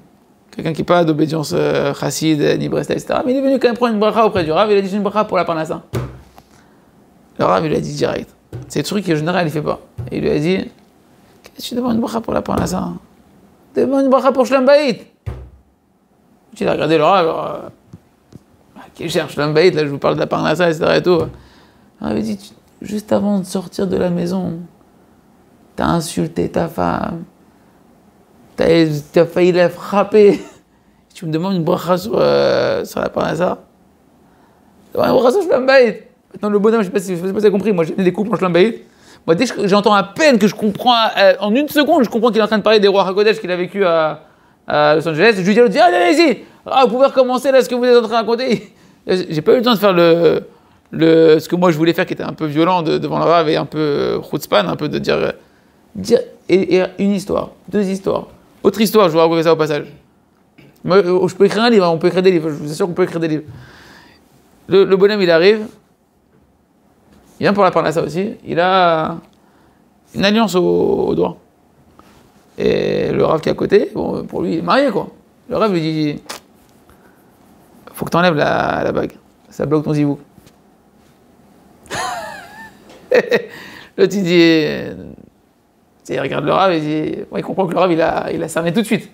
Il dit, je vous explique, je suis avocat, je suis dans un cabinet d'avocat, et là-bas, la conduite de direction du cabinet, c'est que si quelqu'un il n'est pas marié ou divorcé, il est considéré comme instable, il le vire. Moi je suis rentré marié, en cours de route, ça fait 3 ans que j'ai divorcé, donc à chaque fois que je vais au travail, j'ai dit à personne ne sait que j'ai divorcé au travail, et à chaque fois que je vais au travail, je remets la bague. Mais vous inquiétez pas, Rav, dès que je sors, je remets la bague. Le Rav a dit oui, mais ce que tu sais pas, c'est que toi tu mets la bague dans le ciel, ça crée encore un lien avec ta femme de qui t'es divorcé, ça te bloque ton zivouk. Je lui ai dit, mais si j'enlève la bague, Rav, si j'enlève la bague au travail, ils vont me virer. Alors, tu choisis ton zivouk ou ton boulot. Ah, ça, c'est 2 petites histoires comme ça, au passage, que je vous donne. Et une petite pépite que je vais vous donner. Ce même Rav qui était là, qui était en train de qui m'a dit cette histoire, m'a dit il y a 12 ans, quand il y a eu il n'était pas d'accord, lui et le fils du Rav Arush, qui est un des roches collègues de la Yeshiva, lui aussi cette personne-là, c'est quelqu'un qui a un poste très spécial à la Yeshiva, ils n'étaient pas d'accord sur une conduite de la Yeshiva, comment diriger le kollel, les kollelim, etc. et tout. Ils sont partis vers le Rav Arush. Qu'est-ce qu'on a dit, Rav Arush, Tmimout, candeur, 100%. Il leur a dit, moi je sais pas, allez voir Rabbi David à Bouchatzera, à Naria, peut-être qu'il va vous éclairer sur quoi faire. Il m'a dit, j'arrive chez Rabbi David, et d'ailleurs je ne suis plus jamais retourné voir Rabbi David après cette histoire, il m'a dit. Je ne peux plus aller voir Rabbi David, il m'a dit. Je suis arrivé devant Rabbi David à Bouchatzera. Et tout de suite, avant que j'ouvre la bouche, que je dise quoi que ce soit, il s'est mis à me hurler dessus. Dites au Rav Shalom Arush, yafsik le gacher alay, qu'il arrête de se moquer de moi et de me faire des plaisanteries. Sa voix dans le ciel, elle est beaucoup plus entendue que ma voix. Et il m'envoie, il vous envoie chez moi me demander qu'est-ce qu'il faut faire. Il m'a dit, je suis resté blanc. Le Rav qui me raconte, il m'a dit... Et il lui a dit, je vous en prie, Rav, comme tranchez-nous le truc, parce que si on revient, on n'a pas tranché l'histoire. Et il leur a tranché, et il leur a redit encore une fois, vous lui dites au Rav Shalom Arush qu'il arrête. C'est moi qui dois envoyer des gens chez lui, se faire conseiller. Voilà. Fin des citations des... Les deux, ils sont fin des citations, il y a des choses qui sont beaucoup plus grandes que je ne peux pas dire devant les caméras, mais beaucoup, beaucoup plus grandes que j'ai découvert vraiment ces 2 dernières années, que vous n'avez pas idée, derrière la simplicité du Rav Shalom Arush, de la puissance du tzaddik qui se cache. Et moi, pendant 8 ans, 10 ans, j'étais pas un élève du tout par rapport à ça. Aujourd'hui, les gens ils viennent en France, on fait à la fin des cours, si vous allez à un cours du Rav Arush avec nous, vous préparez-vous, à la fin des cours, toujours on fait un appel aux dons. Ça y est, on fait un appel aux dons. On fait un appel aux dons, on propose un contrat d'association sur tous les mérites du Rav. Le Rav, plein de fois, il leur a dit en France. Il leur a dit, mais moi, c'est avec amour que je vous donne la possibilité de prendre une part dans mes mérites qui sont infinis. Il dit, quand vous allez arriver à 120 ans, que vous allez voir mes mérites, et que vous dites, je pouvais m'associer à ça. C'est quoi le plus grand Mezaké Arabim du monde? Dans la Torah, il n'y a pas de niveau plus haut. Au-delà des prophètes, il y a le Mezaké Arabim. Au-delà des Tanaïm, des prophètes, il y a le Mezaké Arabim, celui qui rend les enfants d'Hachem méritants de vouloir se rapprocher d'Hachem. Donc quand tu as le roche des Mezaké Arabim, tu vas me dire, non, mais tu vois, il y a le Rav, je sais pas moi, je vais pas dire des noms, mais tu as le Rav Intel, ok, mais lui, ça marche en Israël, sur une communauté en Israël. Tu as le Rav Intel, c'est le Rav Breslev Intel, ok, lui, il s'occupe des francophones, un petit truc comme ça, un petit machin. Mais quand tu as un Rav, que c'est 13 langues, c'est des Allemands, des Africains, des Chinois, c'est un truc de ouf, quoi. C'est-à-dire, même des non-juifs, des curés qui viennent enlever leur croix et ils t'amènent avec eux 10 000 ou 15 000 élèves qui deviennent des gens qui croient en Hachem, des Bnei Noach qui font tous les jours une heure de Hitbo des doutes, qui disent merci à Hachem. T'as compris, c'est un délire, quoi. Et le Rav, il leur dit, moi je. Il y en a un, et d'ailleurs, Rabbi David, celui qui nous aide à faire les appels aux dons, etc. C'est quelqu'un qui ça fait 20 ans qu'il est avec le Rav, que lui-même il est Roche Kollel, il a, je sais pas moi, 230 Averim, dans les mosées du Rav Yeshua Pinto, une école pour filles, école pour garçons, mais son maître c'est le Rav Arouche, et il donne tout pour le Rav, et le Rav il a sauvé la vie pendant la Corona, il a fait Triata Metim Kipshuto, et les médecins, combien de fois ils ont dit qu'il devait mourir? Ah oui, lui, toi aussi. Tu nous raconteras en privé ton histoire. Et Kitsour, il a dit, oh, il a dit, mais Rav, vous décrétez un truc, tout de suite ça se passe. Pourquoi vous ne priez pas dans le ciel qu'il y a un qui soit multimilliardaire, qui vous donne et qui vous finance et tout? Alors il a dit, parce qu'il y a une recette de Am Israël. Je veux que chacun du Am Israël puisse avoir son libre arbitre, d'avoir le mérite de vouloir participer à la Géoula, que Rabbi Nachman il a dit en long et en large dans l'écouté Moran, que la Géoula ne dépend que d'une seule chose. La Géoula ne dépend que d'une seule chose, dit Rabbi Nachman. C'est quoi? Tu vois, c'est fou quand même. Hitbo des doutes dépend ça arrive à une autre chose. Rabbi Nachman, il nous a fait une équation qui est très simple, et ça me fait trop rire. C'est que moi, quand vous allez dire ça, voilà, tu vas dire, alors d'où il te sort cette équation? Allez, vas-y, dans son petit chapeau. C'est une équation très simple. Si tu crois en lui, tu lui parles, mais si tu ne lui crois pas, c'est que tu ne crois pas en lui. Si tu ne parles pas, c'est que tu crois pas. Voilà, si tu parles en Hachem, c'est que tu crois en Hachem. Si tu ne lui parles pas, tu ne crois pas. Ou tu crois un peu qu'il faut beaucoup te renforcer dans ta émouna. Mais ça, en fait, cette phrase-là, cette phrase toute simple, c'est ce qui est marqué dans l'écouté Moran sans cesse, que la émouna c'est la prière c'est la émouna. C'est traduit pour des enfants de Rabbi Nachman que nous sommes, de l'école du Gan, encore. On te dit voilà, si tu crois en Dieu, tu lui parles, plus tu lui parles, plus tu vas croire en lui, moins tu lui parles, moins tu crois en lui. Tout simplement. Donc quand tu parles des doutes, c'est la émouna. Rabbi Nachman il dit que la seule raison pourquoi Mashiach il se retarde à venir, c'est parce qu'il manque de la émouna dans l'âme Israël et que le but qu'Hachem il attend, c'est qu'il se dévoile sur terre dans le cœur de chacun d'entre nous, qu'on ait la émouna. Qu'on ait la émouna. Et donc le Rav, quand lui, ça fait 45 ans ou 50 ans, qu'il fait que ça, de parler que de la émouna partout, à droite, la émouna, parce qu'il a compris ça, parce qu'il a vu ça, que dès qu'il a vu dans l'écouté Moran, Hachem, il a fait qu'il a dit, attends, c'est ça que Rabbi Nachman il dit que c'est ça en fait, c'est ça. Ok, on va faire tout le reste, il n'y a pas de problème. Mais le Icar, c'est ça. Il faut que l'âme Israël ait ça. Non, mais les rabbins, maintenant, ils commencent à parler de ça. Et c'est fini. Aujourd'hui, cette semaine, c'était que sur ça. celui qui parle plus de ça aujourd'hui, il ne peut plus renforcer les gens. Celui qui parle plus des il ne peut plus renforcer les gens. Là, moi, c'est plusieurs fois que j'en ai ici à Givat Shmuel. Donc, je sais pas, aujourd'hui, je sais pas ce qui s'est passé. C'était pas un cours de. Je voulais faire bitachon aussi et tout, mais aujourd'hui, je vais vous donner un tout petit peu une dimension cachée. Mais quand je vous dis cachée, Rabbi David Abuchatzera, il a dit que ce que vous voyez, la dimension du tzaddik dévoilé du Rav Arouche, c'est quoi dévoiler? Ce que nous on voit, c'est quoi? Les livres, les trucs, le sourire. Non, mais quand je dis dévoiler, ça veut dire, tu dis c'est un grand rabbin de Emouna, un grand rabbin qui revient un peu Jean Bitchouva. Il a dit, c'est la petite face de la dimension du Rav. Tu vois, il y a un iceberg. Tu vois un iceberg, la petite face dévoilée de l'iceberg là. Il a dit, mais la face cachée de l'iceberg, c'est la dimension de Tzadik Nistar du Rav Shalom Arouche. Imagine comment c'est immense déjà ce que tu connais de l'impact qu'il a dans le monde. Je crois que je ne vais pas le publier ce cours. pour protéger le Rav, je crois que je ne vais pas le publier. Imagine ça, c'est ce que tu connais de ce que tout le monde dit, c'est vrai que c'est énorme comme et tout. Il c'est rien. C'est rien par rapport à la dimension dans le ciel, cachée. Et c'est des tzadikim dévoilés, des tzadikim cachés. La dimension cachée du Rav Shalom Arouche. Pourquoi je vous dis ça? Parce que ces Sfarim là, on étudie les enseignements de Rabbi Nachman, tu dois chercher l'élève de Rabbi Nachman vivant de la génération. Si vous arrivez à me démontrer dans la génération vivant qu'il y a un élève de Rabbi Nachman qui a reçu plus d'aide du ciel pour guider la génération, moi je change de rabbin. Change de rabbin. Il est plus vivant. Il a des élèves. Et non seulement il est plus vivant, je vais dire même pire que ça. Non seulement il n'est pas vivant, mais il n'a pas laissé derrière lui des guides. Quand tu prends ces sfarim là, il y a un copain qui a posé la question à Rav Arouche devant moi, c'est moi qui traduisais. Mais Rav Israël, il n'a pas écrit de livre. C'est le Kiren. Hein, c'est la diffusion des séries de Rabbi Nachman. Il lui a dit, écoute-moi, il lui a dit, mais Rav Israël, bon, c'est quelqu'un qui, dans cette mimoute, il a posé la question, comme ça, il a voulu un peu piquer quand même le Rav, mais il voulait avoir des réponses et tout. Il a dit, Rav Israël, il n'a pas écrit de livre. Pourquoi vous écrivez des livres? Genre vous venez sur Rabbi Nachman, vous rajoutez, etc. et tout. Le Rav, il a dit, sache que cette lumière que j'ai reçue, à l'époque de Rav Israël, c'était pas encore le moment qu'elle se dévoile. Et que si Rav Israël il avait reçu la lumière que j'ai reçue, il aurait écrit les mêmes livres que moi. Il a dit, mais Rav Israël, il a reçu le Pétek. Il a dit, le Rav, si tu savais combien de Pétek j'ai reçu,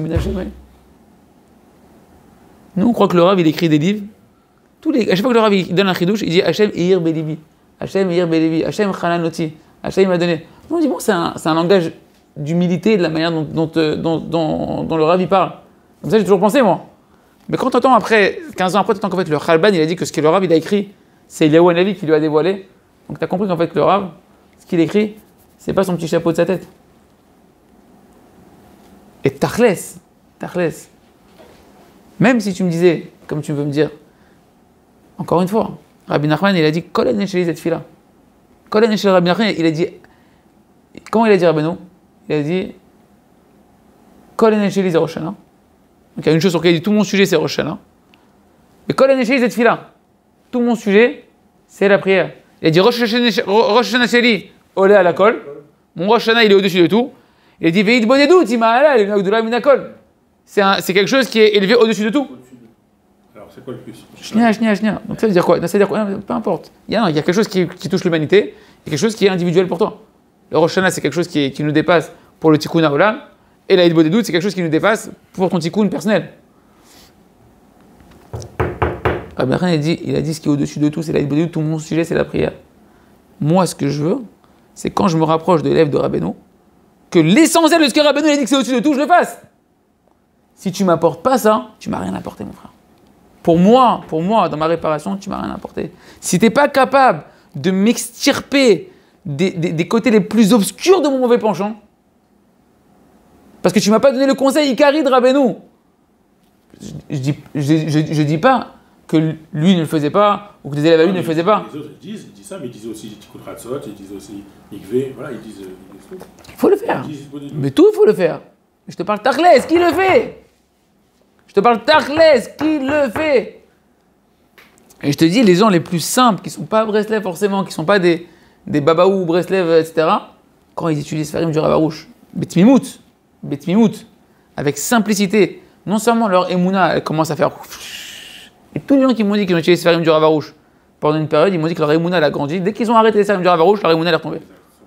Tous ceux qui ont étudié... Regarde, j'ai parlé avec un tzaddik, ça fait 40 ans, il va... à Ouman, 35 ans, 40 ans, il donne des cours de l'écouter Moharan, Baruch Hashem, Blainara, il aime tout le monde, il est un homme de shalom, très caché, etc. Et je lui ai dit, dis-moi, là, quand tu es la tournée en France, lui c'est de Fontenay. Je lui ai dit, dis-moi. Et je l'ai vu côtoyer des géants de Breslev. Hein. Je lui ai dit, tu fais une heure de Bodedut tous les jours? La question piège. C'est pas la question piège, gros, c'est la question. C'est la question Tachlès. On arrête de faire de la flamberie intellectuelle. Tachlès. Ce que tu es en train de dire, c'est qu'en fait. Shnia, je lui pose la question, est-ce que tu fais une heure de Bodedut? Il m'a dit la vérité, je suis plus dans les 20 minutes, une demi-heure. Attends. Je lui ai dit, mais tu sais qu'est-ce que tu dis ce livre-là? En hébreu, je lui ai dit. Et celui-là, non? Si, celui-là, une heure bénéfique, c'est un petit guide pour te mettre les pieds à l'étrier. Mais c'est pas pareil que quand tu fais ça, que celui-là, il te met le feu de la Eid Bodedut. C'est bien pour commencer. C'est ce qu'il m'a dit. Et ce livre, il y a une période où je l'ai étudié. J'ai étudié les 3/4 de ce livre. Il m'a dit, quand j'ai étudié ce livre-là, je faisais une heure de Bodedut facile tous les jours. Il m'a dit, d'un coup, je sais pas ce qui m'est passé, j'ai eu la mouche qui m'a piqué, j'ai lâché le livre. Mais c'est vrai il a constaté en fait en parlant avec moi, c'est-à-dire il a jamais fait le... Il m'a dit, depuis que j'ai arrêté ce livre, il y a déjà pas mal d'années, l'heure de Bodedut. Alors c'est pas que tu vas pas étudier celui-là tous les jours. Non. C'est quelqu'un qui, pour lui, c'est pas un élève du Rav Arush. Donc il baigne pas dans les Sfarim du Rav Arush. Il y a eu une période où il a pris un livre du Rav Arush, c'était celui-là, et il est rentré et il est... Je l'ai connu, il était pas Breslev. Alors ça fait 30 ans, plus de 30 ans qu'il est Breslev, sauf que quand on le voit, il ne tient pas qu'il est Breslev. Depuis que je suis arrivé. Voilà. Exactement. Ça fait 30 ans qu'il est Breslev, facile. Mais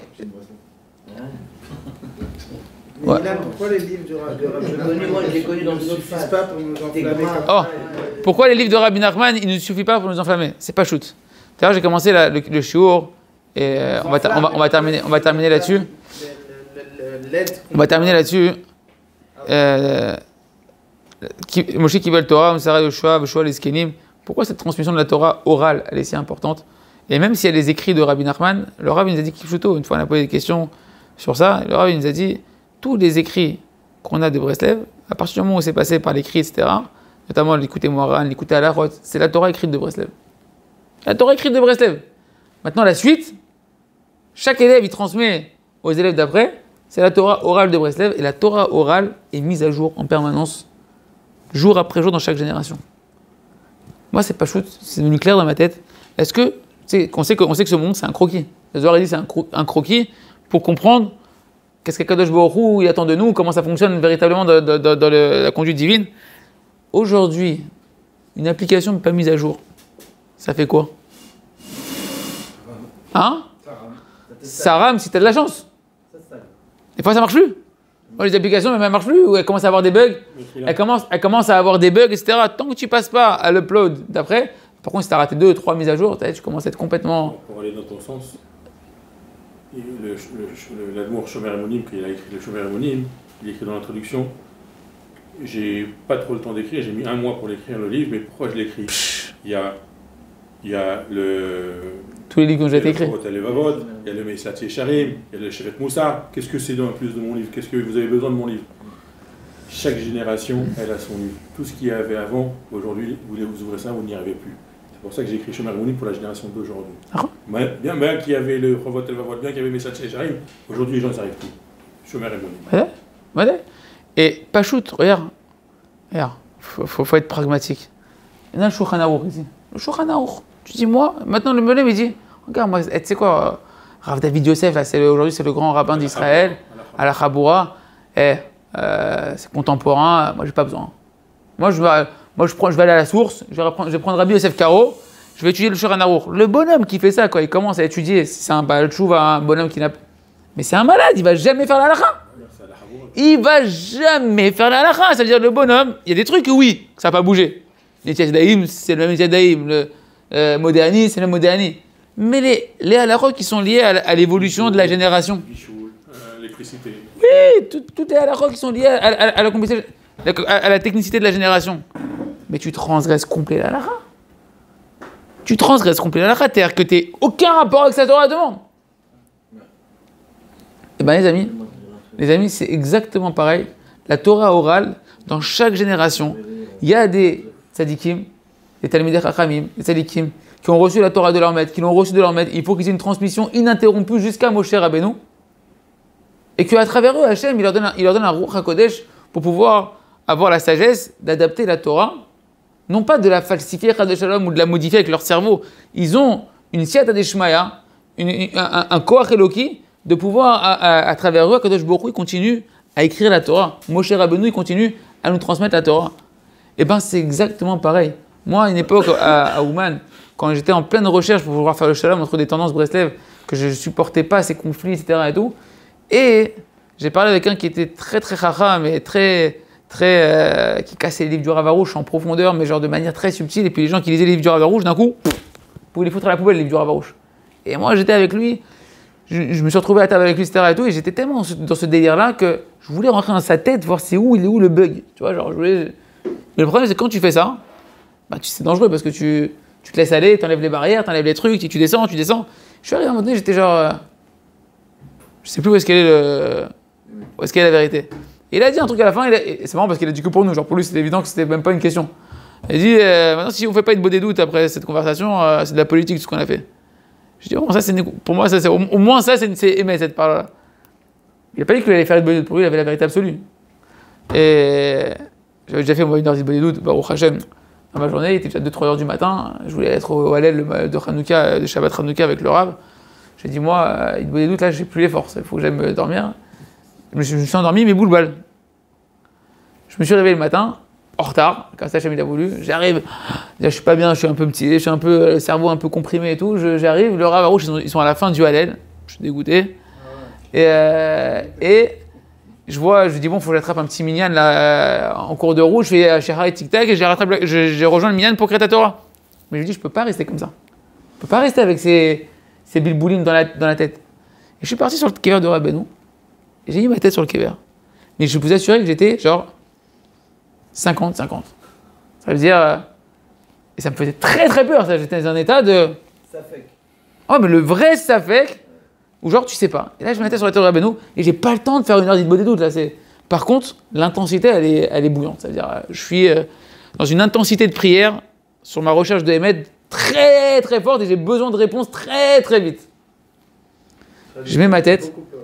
Hein? Traduction, j'ai beaucoup pleuré. Là, à ce moment-là, non, pas du tout. Tout de suite là, non, mais après, ouais. À ce moment-là, j'ai ma tête et je sais pas quoi dire. Et en fait, le Rav Arush, il nous fait tous les soirs un ossar très très pur. Quand on fait le kashrut à Rabbeinu, que je m'attache dans toutes mes pensées, mes paroles à Rabbi Nachman pour toute la journée, et ben on dit est-ce qu'il est karev les Rabbeinu? Est-ce qu'il est karev les Rabbeinu? Que je puisse avoir le mérite de me rapprocher de Rabbeinu. Ou le Talmidav et de ses élèves. Ou le Sfarav et de ses écrits à Rabbi Nachman, ou le Sifrei Talmidav et les écrits de ses élèves, Bechol Aprinot, Bechol Aofanim, Bechol Aofsharouyot, Beshlemut. De toutes les manières possibles, de toutes les dimensions possibles, et de toutes les façons possibles. Non, ça, moi, c'est un truc que je faisais pas à l'époque. C'est juste quand j'étais à Ouman, je connaissais pas le Rav Arush, moi, en Israël, tout, j'étais encore en France. Mais quand j'étais à Ouman, à chaque fois, je sais qu'on répétait comme le Rav, il nous faisait répéter mot à mot. Et chacun répète un mot, et tout le monde répète un mot. Le Rav, il dit un mot, tout le monde répète un mot. Donc, c'est ça qui était rentré dans ma tête. Et à ce moment-là, c'est la seule prière qui me paraît pure, quoi. Et je dis à Rabbeinu, voilà, j'en sais rien. Rapproche-moi de toi comme tu veux, de toutes les manières, de tous les trucs. Et je répète le truc, je dis, voilà, fais ce que tu veux. Parce que toi, tu sais que c'est Zahemet. Les amis, maintenant, toute la sira qu'il y avait avant de la conversation que j'avais avec cette personne-là, c'était le cours magistral qu'il avait fait, on va dire, c'est il n'y a que Rabbeinu il est vivant, il n'y a que Rabbeinu, et les gens ils vont prendre des brachot chez des rabbanim, ils donnent du kavod à des rabbanim, il n'y a que Rabbeinu. Ok. C'était tout le truc. Ils embrassent la main des rabbanim, à Ouman, dans le kever de Rabbeinu. Les amis, je vous assure, et après cette histoire que je vais vous raconter, pendant 5 ans, le Rav m'a fait croire que c'était une providence d'Hachem, que lui n'était même pas au courant de ce qui se passait, que c'est juste moi qu'Hachem m'a parlé. Cette année, il m'a dit clairement que Tatsodek, c'était pas de la providence ignorante de ma part. J'arrive dans l'endroit où le Rav fait, c'est dans le petit préfabriqué qui est dans le Tsioun, et comme depuis que je connais le Rav, il me connaît pas lui, enfin moi j'ai l'impression qu'il me connaît pas, j'ai pas de relation avec lui. Mais à chaque fois que je le vois, je lui embrasse la main. Le Rav ne m'a jamais fait avant, il ne m'a jamais plus refait après. Il m'a enlevé la main. Il m'a enlevé la main. Je me dis, pourquoi il m'enlève la main? Et il monte le tioun de Rabbi Nachman, le kever de Rabbi Nachman, genre, va embrasser, au lieu de ma main, va embrasser le kever de Rabbeinu. Et c'était vraiment là où j'en étais, tu vois, j'étais vraiment dans cette complexité intérieure. Je suis complètement, genre, perturbé. Je vais sur le kever de Rabbi Nachman, je me mets à embrasser le kever de Rabbi Nachman, en me disant, genre, plutôt que d'honorer le Rav, etc., devant le tombeau de Rabbi Nachman, c'est vrai, il a dit ça le triato, je vais embrasser la main j'ai embrassé le kever. Je reviens. Je ne peux plus regarder le visage du Rav Arush, tellement je sens de la gdoucha qui sort de son visage. J'avais l'impression, vous savez, comme Moshe Rabbeinu, c'est marqué quand il est venu du Arsena, il a mis un masque pour qu'on supporte sa lumière, et quand il était devant Hachem, il l'a enlevé. J'ai l'impression que là, comme si Rabbeinu avait fait genre sur le Rav Arush, et je ne pouvais plus le voir chanter. Si je le voyais trop, j'avais envie de pleurer. Et je me retenais, je ne regardais pas, j'étais comme ça, j'ai prié et tout. Et à un moment donné, le Rav, il commence à faire moussaf. Et moi je sens une toucha qui rentre, Maintenant en 8 ans, j'ai jamais pleuré au moins. Alors j'ai dansé, j'ai chanté, et j'avais la jalousie de voir les gens qui venaient pour la première fois sur le kever de Rabbi Nachman, qui faisaient même pas une heure de bonne doute, que dès qu'ils rentrent, il pleure, et tu dis, c'est comment j'ai pleuré de ma race, j'ai jamais pleuré comme ça de ma vie entière. Moi jamais. Et là, le Rav fait Kaddish, je sens, je commence la Hamida, je fais Hachem, c'est fait la guitare, je pleure, je sais même plus ce que je dis dans la Hamida. Je finis la Hamida, le truc, le Rav il reprend la Hamida, Hachem, Sefatah, Tiftar, à voix haute, je me remets à pleurer, je dis mais c'est quoi ce délire complet? Mais c'est pas des pleurs genre de tristesse ou que je vais quitter le Rav ou rien à voir, c'est une intensité que les gens ils connaissent quand ils sont à Ouman, de proximité avec Hachem extrêmement fort. Je retourne aller manger là où j'ai parlé avec la personne, il me dit, et je lui dis tu sais j'ai fait ton conseil, j'ai fait une bonne doute, je fais une réponse, je commence à avoir des réponses un peu trop violentes, j'ai pas le temps de parler avec lui parle les gens. Et moi je sais qu'il y a un cours dans 2-3 heures, là 2 heures il y a un autre cours avec le Rav avant Mincha. je fais ma bodédout, je mange rapidement, je fais mon heure de bodédout, je mets mon talit, je dis à l'endroit où il va avoir le cours, je m'assois à l'endroit où il va avoir le cours du Rav, je sais que le Rav va s'asseoir la guide là-bas, je me mets dans la première place devant, je suis sur mon talit, je fais une bodédout, je suis bouleversé de ce que je suis en train de vivre, je me dis qu'est-ce qui se passe et tout. Et le Rav il rentre. Attends, les Hanouka, fais-nous un cours sur Hanouka, je veux dire, Shabbat Hanouka, fais-nous un écouter à la chôte sur Hanouka, parle-nous de ce qu'il a dit à Rabbi Nachman sur Hanouka. Et le Rav il dit Hachem ou Rabbeinu, je sais plus s'il a dit Hachem ou Rabbeinu, il m'a éclairé dans mon cœur toute la nuit que je dois vous dire ça. Rabbeinu, il est vivant. Il n'y a que Rabbeinu. Les gens, ils viennent me voir, ils m'embrassent la main. Ils me demandent des brachot. Et il commence à faire toutes les sirotes de Rabbeinu, que Rabbeinu il a dit à sa fille que même quand il va mourir, quand il va venir sur son kéver, il est comme derrière la porte, qu'il entend tout ce qu'on dit, etc. Quand tu parles à quelqu'un derrière la porte. Il dit, allez voir Rabbeinu, pourquoi vous venez me voir à moi, etc. Et je me remets à pleurer, c'est un truc de fou. J'ai en train de me refaire toute ma question, etc. Et, tout. Et là, le Rav, d'un coup, il fait Aval. Et là, il m'a tranché toute la bêtise, en fait, où ils sont arrêtés, les gens avec qui je parlais. Il a dit, Rabbeinu, il a demandé à Rabbeinu Kadosh, il y a une sikha de Rabbeinu qui a dit, chez Talmidim, Yasu, Talmidim, mais chez eux, il passait avec les Doroth. Que des élèves, ils fassent des élèves, et que ça ne s'arrête pas de génération en génération. Et dis-moi, Kol Machani Kotev, En Shum Chidouche, tout ce que j'écris, il n'y a pas de Chidouche. Je suis que la plume entre les mains du maître qui est Rabbi Nachman, qui est le scribe. Et à travers moi, Rabbeinu, il continue à écrire dans le langage de la génération pour que les gens ils savent ce que Rabbeinu il veut vraiment. Quotidiennement, avec ta femme, comment tu vas te comporter, avec tes problèmes de tes avots, comment tu vas te comporter, avec tes problèmes de parnassa, comment tu vas te comporter, avec tes enfants, comment tu vas te comporter. Comment tu vas faire une bonne doute pour réussir enfin à faire une bonne doute.